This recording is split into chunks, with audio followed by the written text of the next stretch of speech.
عشرہ ذی الحج کے جو دن ہیں تو یہ بہت زیادہ انتہائی عظمت اور فضیلت والے دن ہیں. ان دنوں میں روزوں کا اہتمام ہونا چاہیے جتنا بھی ہو سکے.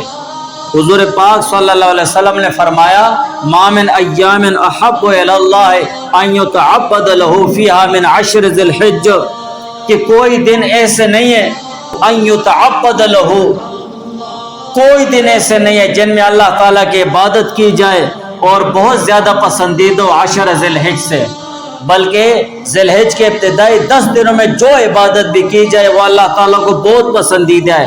یعدل صیام کل یوم منہا بصیام سنۃ، کہ ان دنوں میں سے ہر ایک دن کا روزہ وہ سال کے روزوں کے برابر ہے. وقیام کل لیلۃ منہا بقیام لیلۃ القدر، اور اسی طرح ان 10 دنوں میں سے ہر رات کی عبادت وہ لیلۃ القدر کے برابر ہے. کتنی فضیلت والی بات ہے.